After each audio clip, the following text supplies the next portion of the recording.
Many people benefit from the emotional support of animals during difficult times and in their everyday lives. Psychologist Harriet Kuhn is here to discuss therapy animals and how they can help ease anxiety, depression, and stress. That's next on Wellbeing Matters.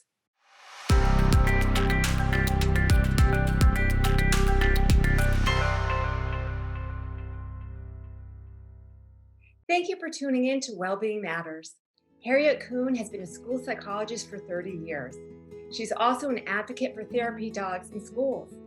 And here we have not only Harriet, but Miss Cozy Girl, who works in 2 MCPS schools. Today, Harriet shares her passion on this topic with us. Harriet, thanks so much for being here. Thank you, Robin, so much for having me here today. So, what is the difference between a service dog, a therapy animal, and an emotional support companion?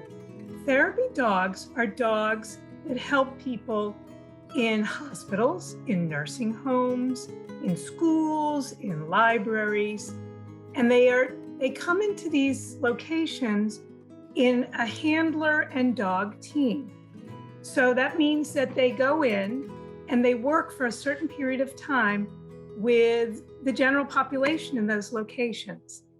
They are trained, they're registered, they're insured, and those are the therapy dogs. Now, an emotional support dog is usually just for one individual person. And a service dog is a dog that performs a service for an individual, such as a seeing eye dog, a search and rescue dog. There's a canine companion for independence, which might help somebody who's in a wheelchair. Those are the differences between therapy dogs, emotional support dogs, and working dogs. Got it. And how does a therapy dog benefit an individual or even a community like a school? As we know, therapy dogs are really marvelous. They provide all kinds of emotional comfort, emotional support. Their kindness and their empathy comes through, and they connect with people on a very deep and visceral level. It's really amazing to watch. They are trained, they're picked because they have a good nature. And then they are trained to help individuals. And they really address mental health issues that people might have: anxiety, depression, feelings of loss, addiction, suicidal ideations. They're really amazing dogs. Yes, they are. You know, since I have 2 dogs, I've been wondering the answer to this question.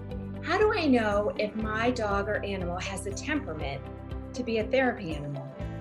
Therapy dogs are very well behaved. That is the first thing that you know about therapy dogs, or should know about a therapy dog, is that they have good manners.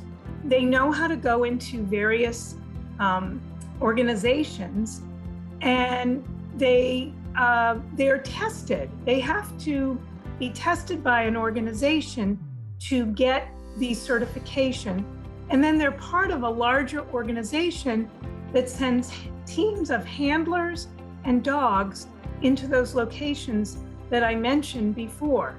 I can see how well-behaved Miss Cozy Girl is, that's for sure. So Harriet, tell us more about yourself and Miss Cozy Girl. I'm a school psychologist in Montgomery County Schools, and Cozy Girl is my personal dog. She was rescued 13 years ago from what used to be the Washington Animal Rescue League. It's now the Humane Rescue Alliance. And she loves everyone. She's a natural therapy dog. She has this innate sense to connect with people. She does this thing called the paw, where she just puts her paw on anybody that she meets. Now she's actually, she works in schools to assist children or adults who may be feeling overwhelmed or anxious. And especially now during the pandemic, she's been so helpful and so good with people. Now we're also working, Cozy Girl and I are working to help pass a bill in the Maryland General Assembly in both the House and the Senate to allow therapy dogs in all Maryland schools. And what this will do is it'll allow dogs, teams of handlers and dogs, to go into the Maryland schools and work with students, either to help them improve their social emotional functioning, their reading skills. These therapy dogs have so much to offer. They really do. And we're lucky to have them. We certainly are. So if I'd like to obtain more information about therapy animals or emotional support animals, what would be the next step?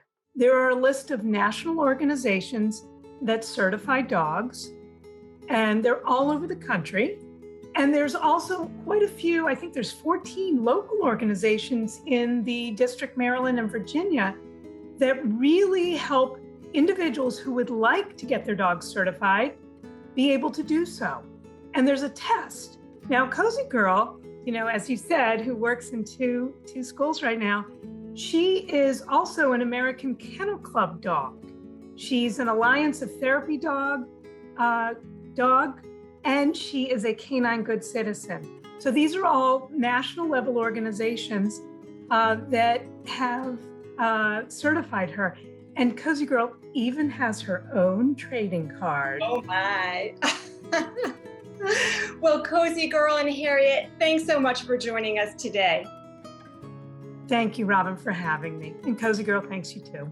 It's been a pleasure. We hope you've enjoyed this episode on our four-legged friends and their benefits to our mental health. If you'd like to learn more, please reach out to a local organization. MCPS staff and families, please know the Employee Assistance Program is there for you. We offer professional and confidential no-cost counseling and referrals. Thank you for tuning into Wellbeing Matters, and be well, everyone.